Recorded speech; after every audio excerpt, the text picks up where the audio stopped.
Hi, in this video I'm going to show you step by step how to install the product called XTrac made by the company Centurion, and this is a garage door opener. And just to show you the specs, I think that's what's the most important. Over here you can see it's 120 watt 24 volt DC, and it does say 180 volt to 270 volt AC, which means it's got quite a wide input range. So if you're running a generator or something, it can still feed this unit. But just keep in mind, it does say 270 volts here, but the one that I installed, and you'll see shortly, only says a maximum voltage of 240. So I'm not sure what that is. But this is the maximum door area. And please take note that you must be aware of the specifications. Please don't install this thing in the wrong application. Now, I'm going to go start immediately and show you step by step how to install this. All right, so this is the old one, the one I'm retiring. If you have a look at it, this is the Genie Pro, and it's very old and you cannot get spares for it. So I'm now going to change it to the Centurion XTrac, and this is what it looks like. And I'm going to show you step by step how to do this installation. Okay, so let's begin. Okay, first things first, make sure you've unplugged the old power cable. So I can see it's unplugged, and I'm just going to cut that off over there.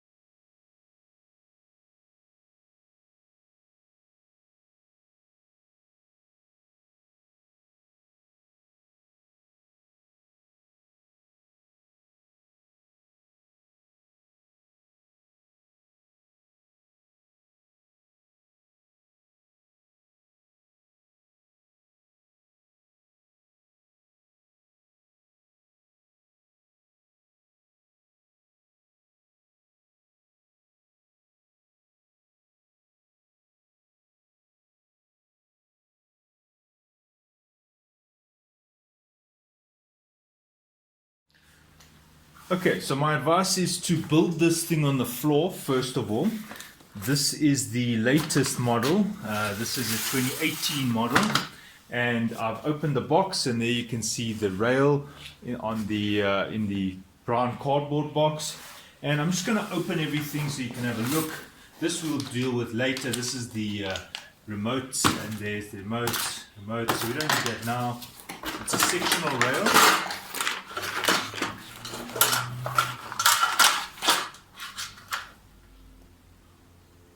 Okay, so we need to join each one of these joints onto the drive rail. So what we're going to do,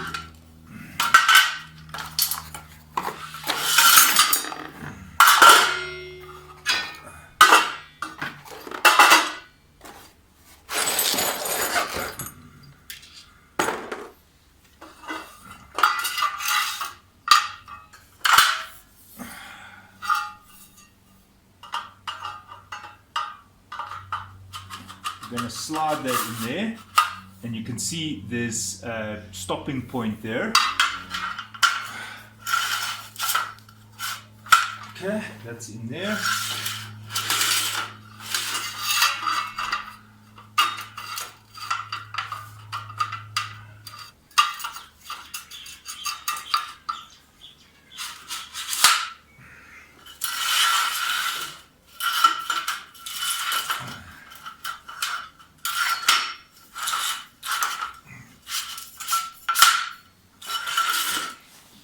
Okay, so you should have now one long piece, as you can see. I've got the pieces slotted in there. There's a raised portion there, so that there is a definite stopping point. And as you can see, how long this is now.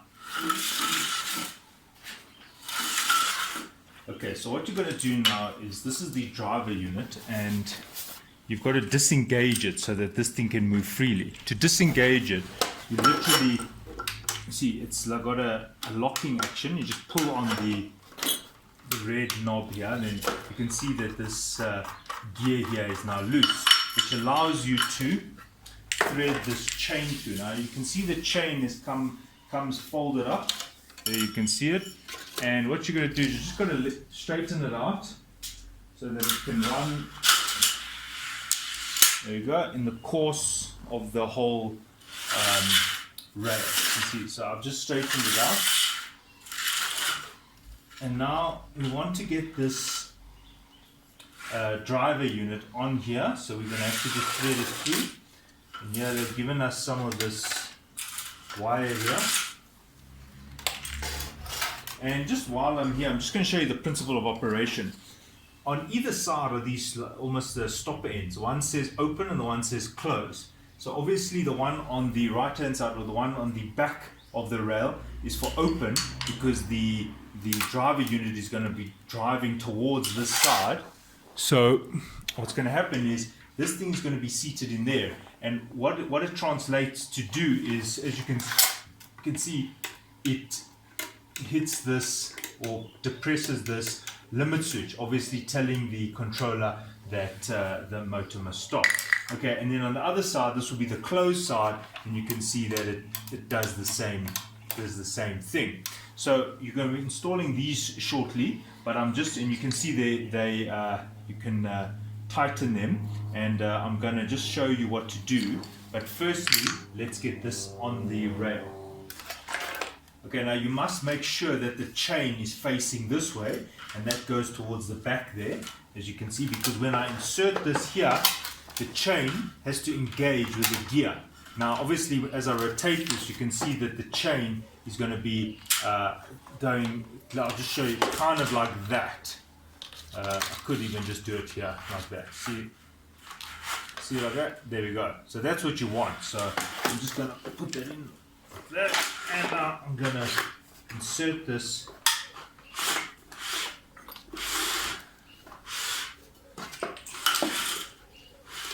There we go. So you can see there is the drive unit on its way. And now what we need to do is just finish the back end here. And I'm looking for the open.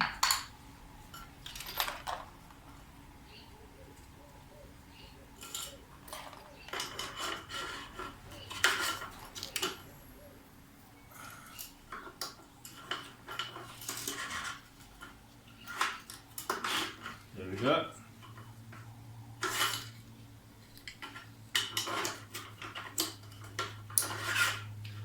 Now what happens is you can align this so this screw here can turn, and then what it'll do is it'll come through there and it will fasten it itself onto the rail, stopping it from moving. Alright?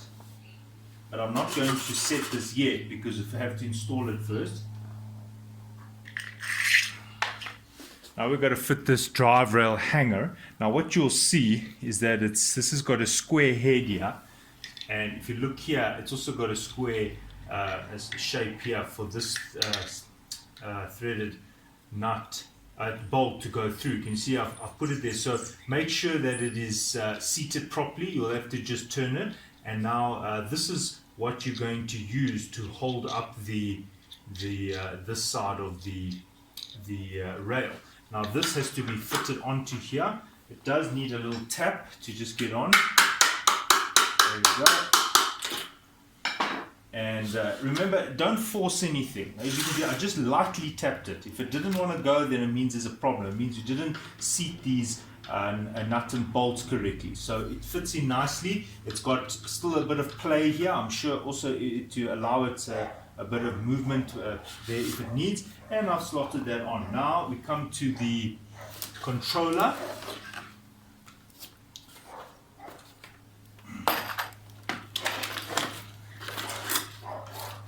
And I'm going to take that off now.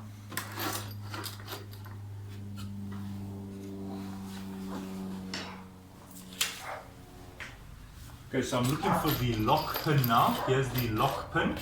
As you can see, there's two lock pins, one for this side and one for the other side. So what I need to do is, it might help if you just do this while it's still loose, and you insert this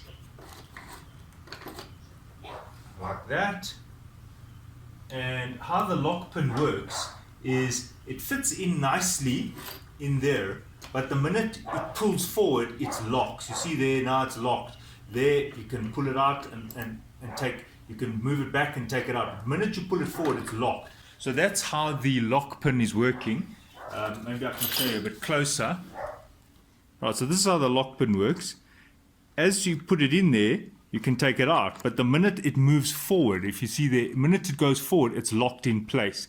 So that's the mechanism of the lock pin. So once you tension this chain, it will be locked in place. So it's not like you have to hit anything in. If it doesn't go in, you're making a mistake. You might need to just pull the chain a little bit just to get a bit of space here. And now I'll put the lock pin in there, and you can see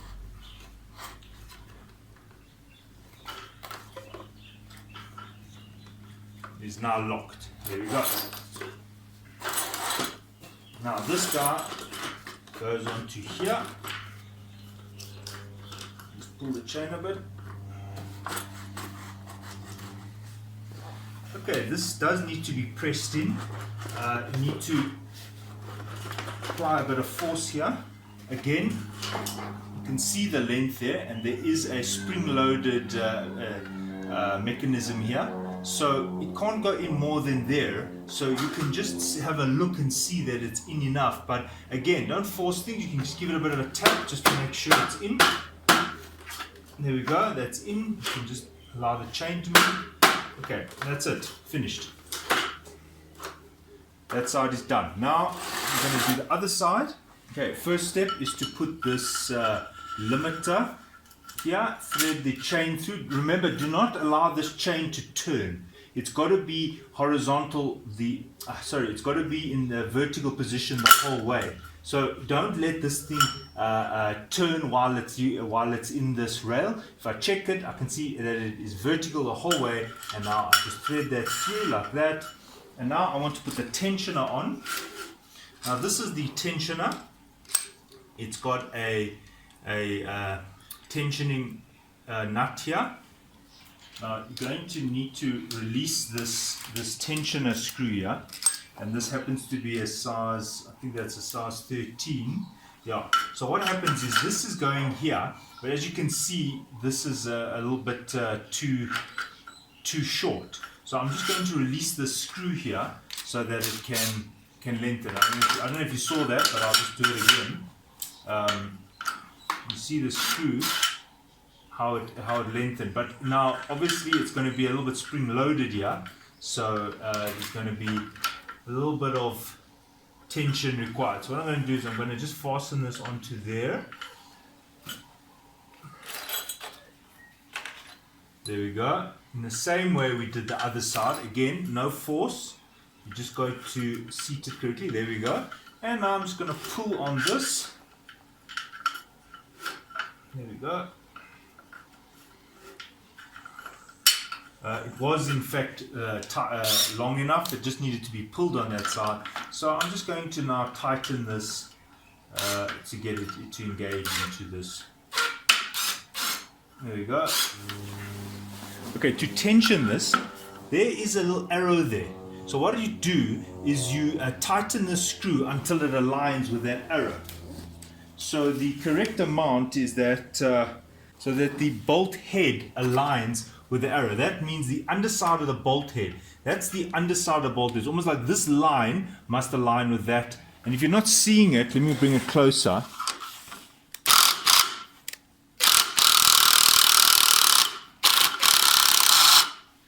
Well, sorry, there you can see the arrow pointing there, and there's the line of the head, that's silver there just at the edge of my nail. Now I'm going to tighten it until the head goes in alignment of that arrow. There we go. Now it does say that it must be the bottom of the head, so that means that it would be like that. You see, this is the bottom underside of the head. This line there is what's going to align with that line there. Okay, so there we go. It is now tensioned, and it's time to go to the next step. Right, now we're going to install the towing arm. This is the towing arm. Note the way I'm installing it. There is where it fastens, and this is where you connect it onto your other fitting. And we need to open this. So to open this, you just gently peel open the sides and take it off. Again, I did not force anything. I just peeled it open, and if you want to have a look at what's inside, there's the motor and there's the some diodes and some wiring. Alright, so this thing is going to go here. So what you do is we just note that the open side is going that way. So it looks like this, and we insert that like so, and now we just put the pin through. Now if you want to know what's going on here, when it comes to, okay, let me do it this way, but when it comes through, I'm literally inserting that, and I'm going to kind of lock it in place by pushing this. You can see that it self lifts because of the angle there. So now what you do is you just push that through, and I'm going to put this on like that, and there we go. Again, I just used my hands. I didn't need to hammer anything. It was hand tight. Now I can feed it through here and put this back on. Right, so that is now done. Okay, so that's the complete installation of the track, what they call the XTrac. This is it, and as you can see, it can move up and down. Now we're going to do the fittings on the wall and on the door and on the ceiling. Right. Now the next step is to mount this attachment plate, which has got to go on the wall. In my case, it's got to go in the brick there, and they provide you with the 3 plugs and then the 3 screws, and there are obviously washers. So you're going to have to mark this off on the wall. And my question is at what height do you put this? Now, just to clear things up, it has to be in the center. Don't bother putting it off center, otherwise this door is going to be uneven. This thing has got to pull from the center. Now this is this one from my old door opener, so I will remove that shortly. But what I'm showing you is that here is the attachment plate, and it's got to go on the wall there. Okay, so the procedure is as follows. In order to know where to put that, you've got to lift this door. You've got to lift this door, and what happens is, this is a sectional door, it's going to kind of arc. It's going to do go a little bit up and then start going down. And what you want to do is you want to find the highest point, and then using your spirit level, okay, you want to mark the highest point that the top section of the door reached to. Right, so that's what I'm going to be busy with now. Okay, now lift the door slowly. Stop. Okay, lift. Lift. Stop. Lift. Stop. Okay, lift. Stop. Okay, lift. Stop. Lift. Stop. Okay, go back. Stop. Lift. Okay, go back. Down. Okay, down. Right. That's fine. Go down. So the highest point using the spirit level happens to be here. So I'm marking it off on the wall. So you see how as the door went up, it kind of arcs and then goes back down. So what you do is use the spirit level, knowing that this is straight, so that I know where to mark it off on the wall. Now this is the highest point, so I'm marking it off on the wall, and then you've got a 5 centimeter grace. So they're allowing you 5 centimeters to affix this plate onto the wall. So you don't have to put the plate directly on the line. I would go 3 to 5 centimeters above.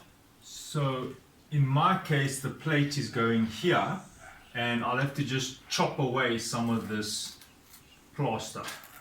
Now, when you fasten your bracket onto the wall, make sure it's a really strong part, because this is the part of the whole XTrac that is got the most tension. So you'll find that this is where you need to have a really strong point on the wall. And as you can see, this is a double brick wall, and this is a good position to go to fix it. So now I'm just going to chip away some of this plaster.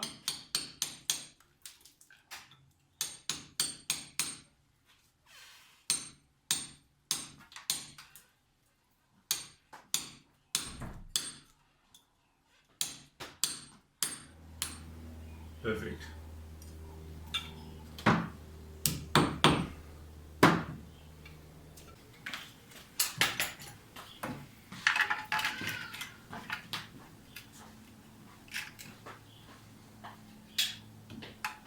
Okay, so it's very important that this is straight. There we go. And now I'm just going to mark off the holes here. Completely straight. There we go.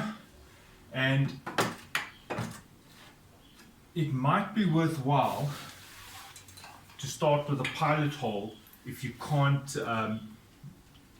get it straight on the wall with a brick, for example. It's hard to mark it off, so I'm just going to put a pilot hole here. Right, so now I see where to drill because I'm going there.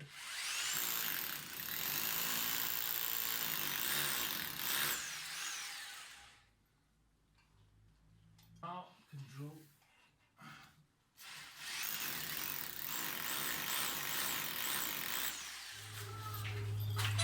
Okay, now you can put the plugs in.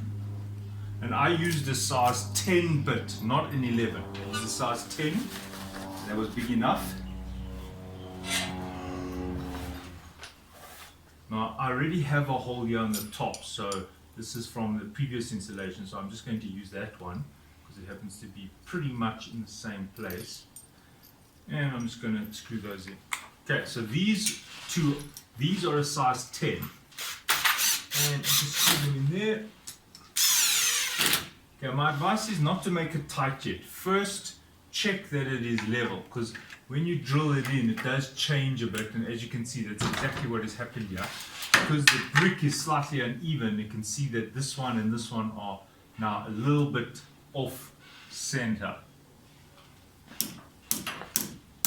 There we go. You can see how it went up there. Let's check. Ah, it's much better. Won't that just break the hole then? No, it doesn't. Okay. Right, so now just check one more time. It's almost perfect. Just a little bit down and this one a little bit up.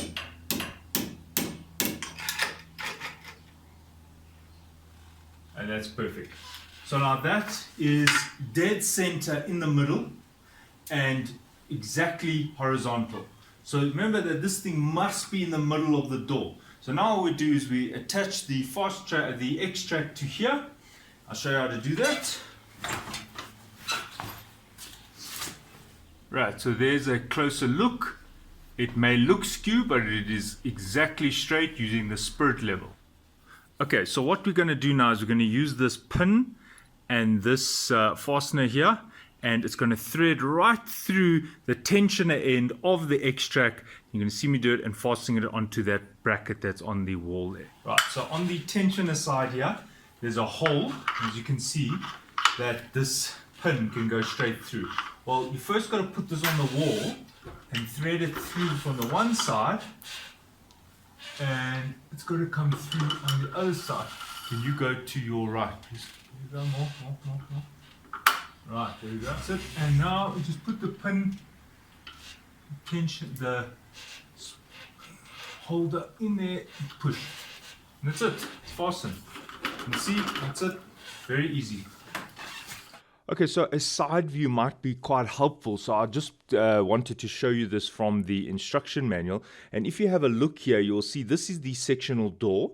This happens to be the overhang of your garage, the front end. This is usually brick of your garage. And this structure here, as you can see it, is the guide rail of your sectional door. These would be the rollers that roll in this on this rail, and this rail is usually fastened onto the rafters or into your ceiling, depending on the setup you've got there. So the point of this presentation, the point of this section here is, can you see that as this sectional door follows the rail, there's a point that goes above the rail height. not the rail of the XTrac. I'm not talking about the XTrac here. I'm talking about the garage door rail. So you can see that that point there is very important, and that is why I just did the whole exercise with the spirit level. So you put the spirit level here horizontal, and then you mark off the highest arcing point. So there, if you come to this diagram on the right hand side, you can see that was the highest arcing point because the sectional door goes higher than the rail. And if you're wondering what this is the garage door. This is your garage, the brick or whatever it's made out of, most probably brick. And this is where the overhang of your garage is. So your car would come through here.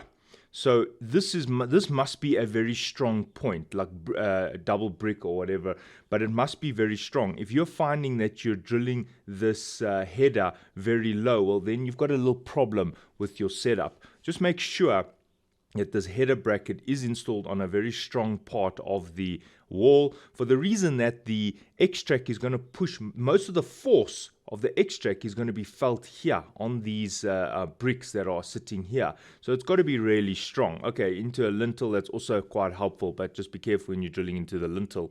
You don't want to crack it. Okay, so what happens is you put the spirit level here, you measure the highest point there, and then you've got a grace period. Can you see a grace? I call it a grace period because they're giving you a range of 50 or less, 5 centimeters or less. So you must mount this header bracket within 5 centimeters. So you can put it in 3 centimeters or whatever suits you, but don't go higher than 5 centimeters. And if you're wondering why they're giving you that grace period, well, you see, it really depends on your structure. You see, in my case, I had a brick and I had to chop away some of the plaster. But what happens if there was something here that you couldn't remove? Well, that's why they're giving you this 5 centimeters, because maybe there's something in the way and you can just shift it a bit higher. All right, so this is the side view, and this is what I installed into the wall. And this part here is the towing bracket, which I'm still going to show, and this is what is installed into the garage door, whether it's wood or steel. Right, now what you need to do is find a very strong part of your ceiling. Now, if yours is a cement ceiling, well, then you'll drill it straight into the cement ceiling. But because these are rafters, I'm making a little bracket and I'm going to attach it to the support here. Now, the XTrac does come with a few of these. I've modified one that I had, so this is not the same one that comes, although it does look very similar. I've just modified it, and yours will be quite similar. In your package, you should get these punched angle irons. Now, the principle that I show in the video is the same principle, although yours might look a little bit different, but the principle of installation is the same. All right, I'm just showing the pictures from the installation manual. Now, this installation manual is different to the one that's on the internet. I'm not sure why there are differences here, but this is the one that I used. And I'm just showing you, I will show you in the video, but I want you to see the side view and also to see the recommended way of doing this. Now, you align this guide rail horizontal. There you can see the spirit level, which you will see in the video. And then here's the ceiling. Now, in this case, this happens to be a ceiling, or maybe it's a cement ceiling. So you'd have to install it directly into the ceiling. So this gap here is there so that you can put these angle irons. You see how the angle irons allow you an option to adjust this height. So if your ceiling is, say, 20 centimeters, well, that's fine. Then you will just fasten the one angle iron onto the ceiling, and thereafter you will just align this. And that is why it is punched, because this might be at a different height for different people's setups. So in your package, you should get these angle irons, and what you will see in my video is a little bit different, because as I said, I had to improvise because I didn't have these in my package. Now, this is what happens. These guardrails fit on the side here, and then you will tighten it with these screws. Now, having a look at the ceiling setup, you can see how this is mounted into the ceiling, and then do you see how you're almost building this rectangle? And it's very important to follow this shape, and I'll show you Okay, there's the finished product. You can see there it's mounted onto the ceiling, and that one is done. But this is what I wanted to show you, is just be careful on how you design your brackets. Don't do things like this, because this is the movement, lateral movement can take place, and then what will happen is the guardrail might shake, and you don't want that. You can see this is a poor design, and what they're recommending, as you can see here, is something that does not allow this controller to shift left and right. They want it so that it stays in a single position, and even you can see how they've added the support cross member here.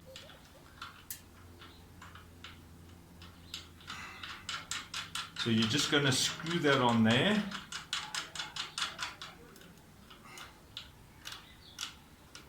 Okay, and this is a size 13. So my advice is to do one side first. Now, it's very important to get this straight, and also there is a maximum distance that you can have between there and here, which is 30. So you can see here I'm fine, but don't extend this more than 30. So you want this, ideally you would want it as close as possible to the back, but considering that I'm a bit stuck here, I have to do it a little bit more inwards. Alright, so now what I'm going to do is I'm going to get a screw ready to screw this into the rafter, and I've got a spirit level here behind me to make sure that it's straight. And then also keep in mind that you've got to align this thing straight as well, so that the motor's got to come straight. We can't have this thing at an angle, so we've got to be literally perpendicular to that wall. So what you've got to do is you've got to make sure you're straight. You can measure to the wall and just check yourself. So you can measure from the track to the wall, and I'm going to first measure on the garage door side, the side that's already fastened. 151. Am I straight? Yeah, 151. Okay, so go to your right. More. Stop. 151. Good. Put it there without it. Okay, up. Okay, let go. Let's see if it's straight or not. And just make sure that this thing is in the center, as you can see.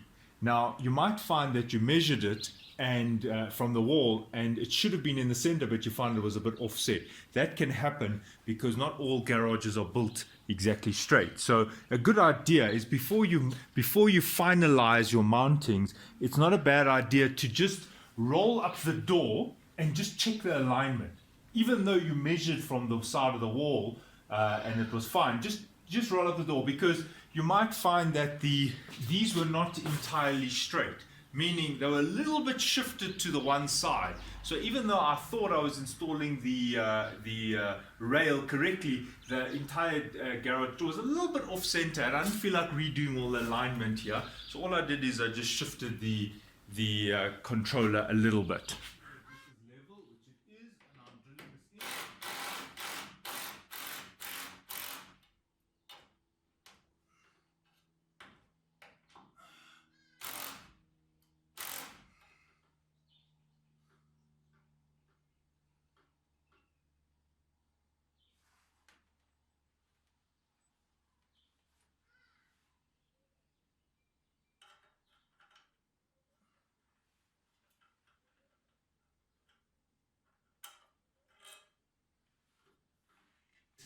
Right, once you've done both these brackets, you measure that it's straight, and there I can see, wow, perfectly straight. And you also measure horizontally, and wow, that is perfectly straight. And if you can see that, that is perfectly straight. And this thing is fastened very well. It is strong, and you might see that I did a little improv here, but this is 3 mil steel, and this is a bracket here. It's very strong. I just had to go around here for the reason that my box didn't come with two. Right, and then it's strong, and as you can see, even with vibration and so forth, these things are not moving at all, as you can see. they're holding strong, and this is a very strong point of the ceiling. Okay, so now the next step would be to fasten it onto the door, which I'm going to now do. Right, so the next step is to join the arm onto the door, and in your case, this is the bracket that comes in the kit, and it has to be put on the garage door. But as you can see, I already have one here, and you might be wondering why I'm not going to change it. I'm not changing it because these nuts and bolts go through the door, meaning the head of the nut, the head of the bolt is actually through the door, and it looks very neat. So there's no point changing this because really this is the same thing. But in your case, considering it comes with the kit, you would have to install this. It comes with these wood screws, these screws here, and if your door is steel, it's a good idea to use the Tech screws. But in this case, if it's wood, you'll screw it in. But in my case, I'm not going to do this step, so I'm just telling you what you would do. So if you were doing this, you've got to still put it in the center of the door and look at the height. It's very important to get this height right, because you want the height at about the same line as the first roller, as you can see. Because if you put it too low down, it's almost like it's pulling the door this way, and it's going to put unnecessary stress on these rollers. So it's a good idea to put it on the same line, or even a bit higher is also fine, but don't put it too high, because you'll find that if you screw this thing in too close to the edge, well, it'll just split the wood. So you've got to give it about 3 centimeter gap here, so that the wood can hold the bracket very nicely. All right, so I'm leaving this out. This should be there. And I'm going to put this, which would be the same in your case, because as you can see, it's the same principle there. We just need to do that, and I'll show you a close-up. What you're doing is you're putting this, if you look at this this pin here, you can see it's got a hole in it, because that goes through there like that, and then that clips on there and it holds it in place. So I'm going to do the same thing, but with my original fitting. As I said, I don't feel it's necessary to change it, but in your case you'll probably be changing it.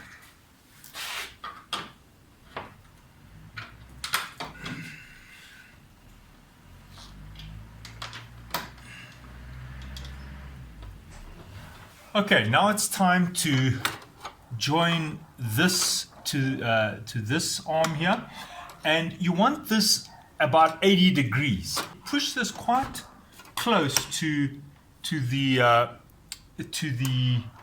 door, and what I'm going to do here is I'm going to make sure that these holes align. As you can see, there's a lot of holes there. Now, every case would be different, and you might find that the place where you align this, or this height here, was challenging, and you might find you don't have a lot of overlap here. Now, the rule is that you need to have at least 2 of these connected. So what I'm saying to you is that if you're finding that you're sitting there like that, well, then that's not going to work, because that is only 1. So you need to have at least 2 overlapped. And in my case, as you can see, because it must be close to 80 degrees, plus minus 80 degrees, well, that's plus minus 80 degrees, as you can see. So I'm just going to insert these screws. You only need to put 2. I'm just putting them because I've got spares here. There we go. Okay, just looking at the manual's recommendation, you can see that's where I got this angle from, plus minus 80 degrees. You can see that this diagram, it differs quite a bit from the one that's on the internet. The internet one is just more relaxed. The angle is more relaxed. So even though it does say 80 degrees, this is more true to life in terms of the angle. So I just want you to see this, because if you are looking on the manual on the internet, you might say, oh, but the one on the internet has a much more gradual angle. Well, I'm just telling you that this must be 80 degrees according to the manufacturer's specification. So this is what you're aiming for. Now, straight away at this point, quickly put your safety sticker here. There you go. It threads through like that.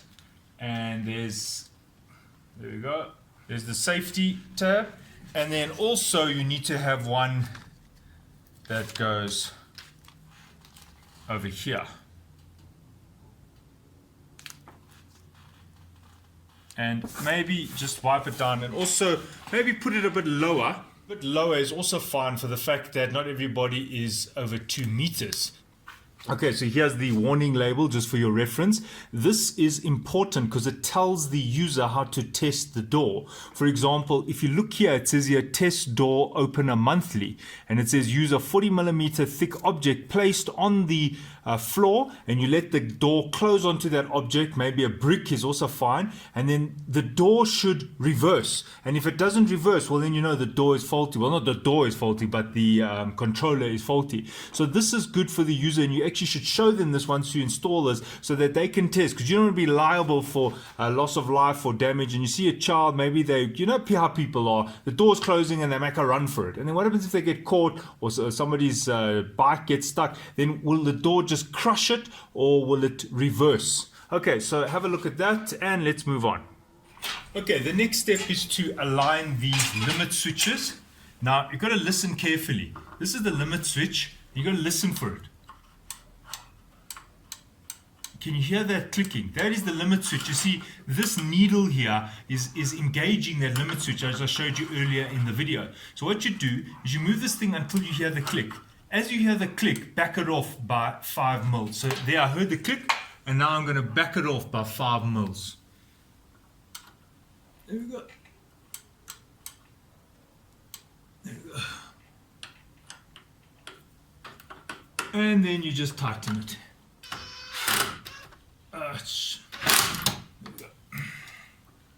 Right. Now the other side. Now to do the other side, you've got to lift the garage door up. So we've got to disengage this gear. This must be loose. And we're going to lift the whole door up.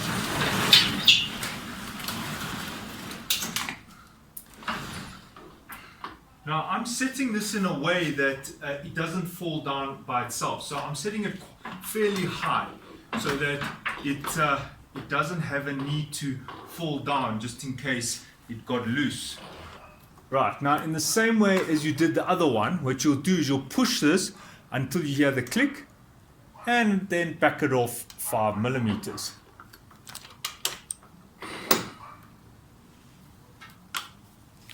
And now screw this in. Unfortunately, when you screw it in, it does want to move a bit. Alright, now these were the old controllers. This one is still working, and this is the one I've just replaced. So now I'm going to use the Centurion. So what I'm going to do is I'm going to open this box here, this plastic, and pull out the. It's got a template if you're going to screw it in. There we go. You see, there's the. Open this. You just literally just squeezing it open like that on the side, and there you can see opening it. So there, all it really is a transmitter, a 4-button transmitter. So when it stops working, you will be changing this little 9-volt battery, 12-volt battery, and this is a very common battery. So that's all it really is there. It's just it's one of their 4-button transmitters. This is a very clever design. Okay, so this just needs to be put in an accessible position. There is fine. So for now, I'm just going to put it there because I'm sure you know how to screw this into the wall. You could just glue it or put some silicone. It's also fine, but I'm just going to put that there for now, and then I'm going to now wire up the XTrac into the outlet for the electricity.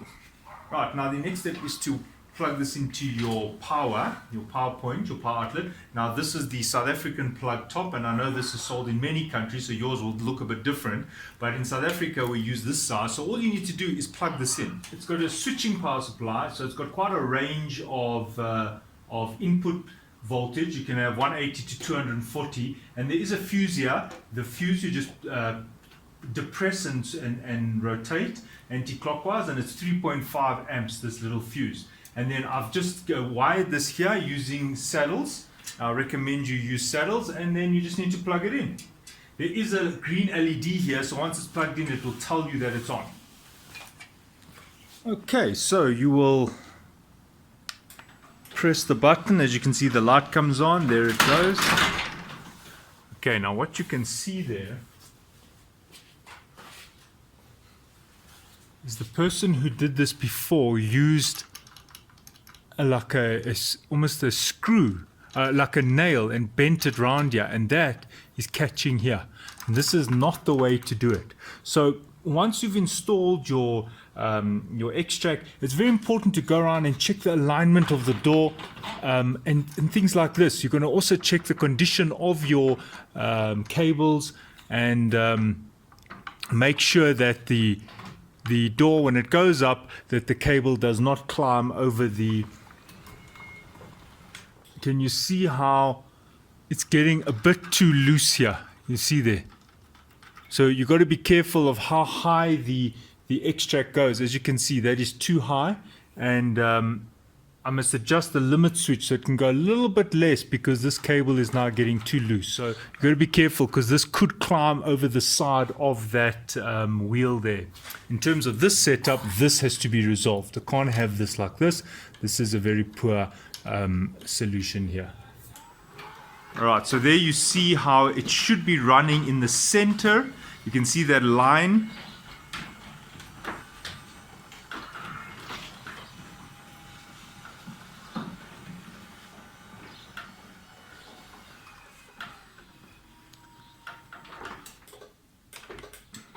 You can see how it runs literally dead center.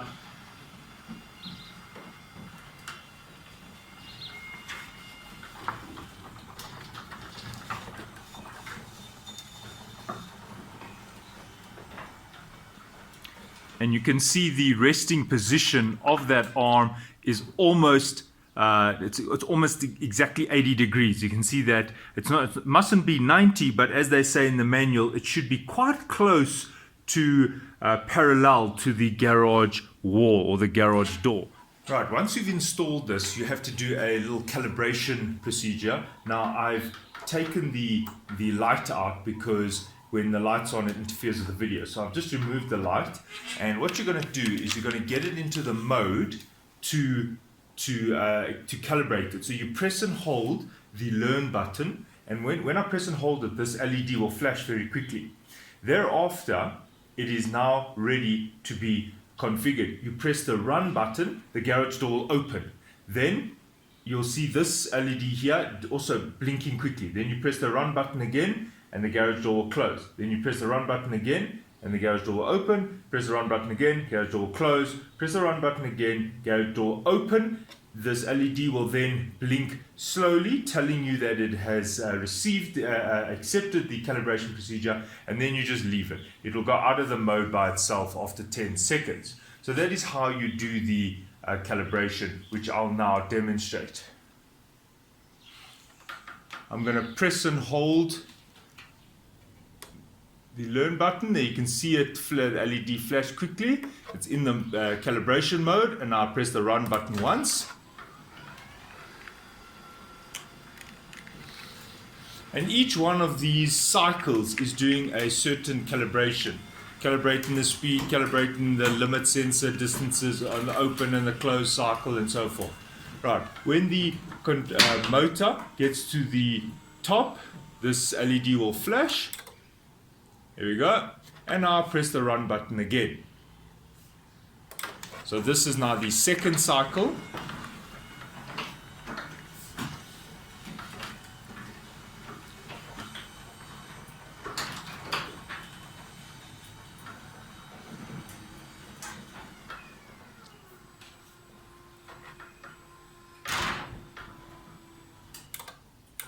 Right, now press it again.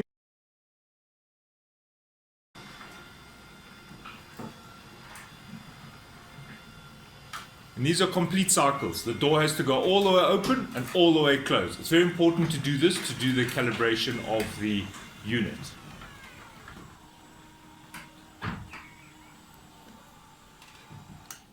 Right.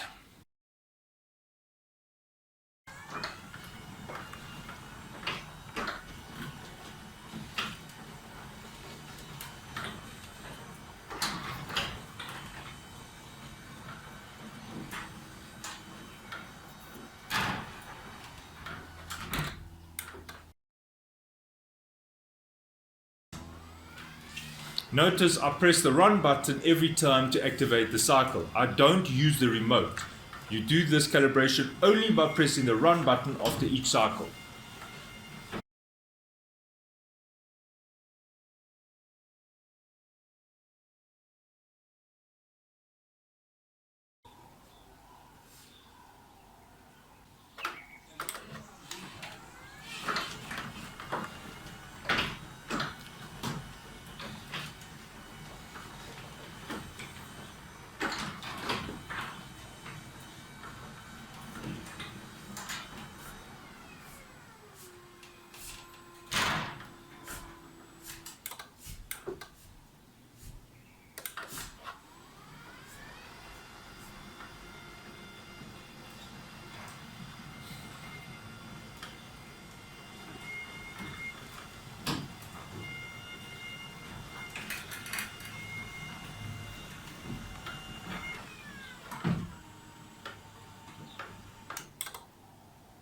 Right, can you see now it is flashing slowly?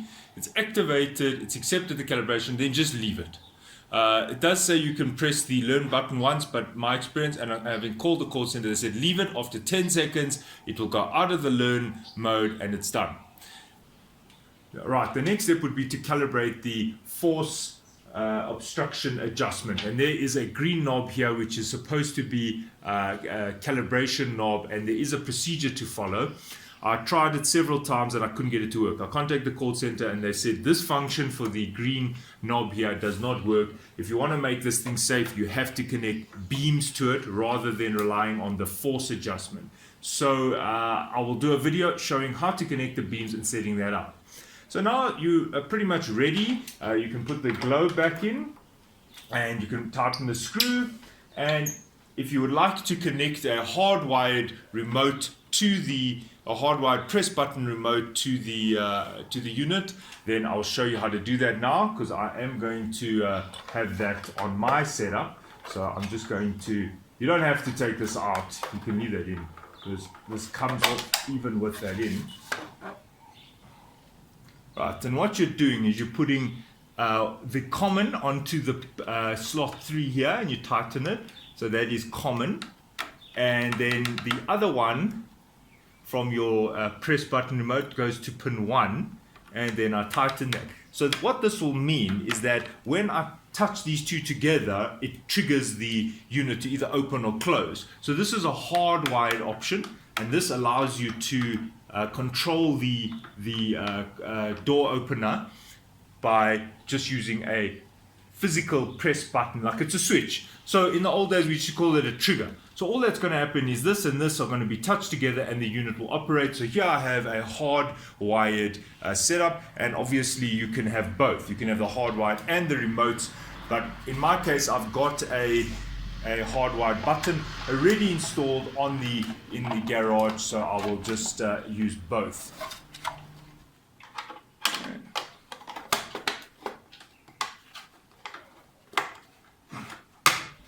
Right, so this is the one that comes with the unit, and obviously it works.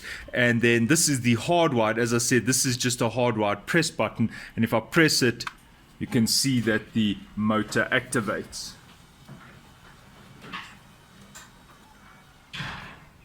Right, so this is the door in its glory. There we go. You can see that the opening speed has now been set, and what you'll find is that the door when it approaches the limit switches, it slows down a little bit. You'll see that especially on the closing cycle. Okay, there's the opening, and now just to close it, and you will see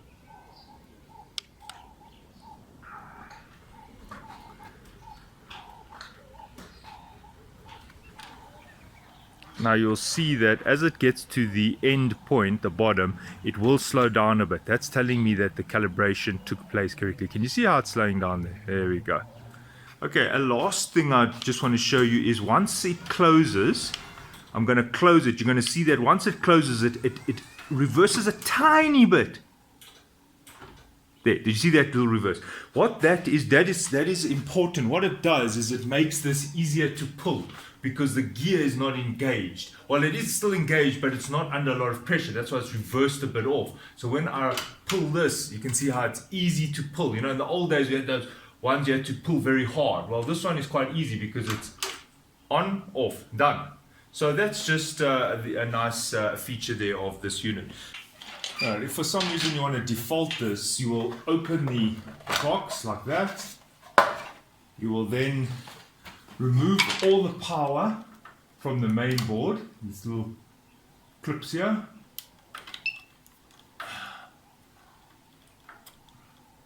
You're then going to put all the dip switches in the on position. There we go, 1 to 6. You now press and hold the run and the learn button. Now you put the power back onto the board and you'll hear a quick beep and the LED shall flash.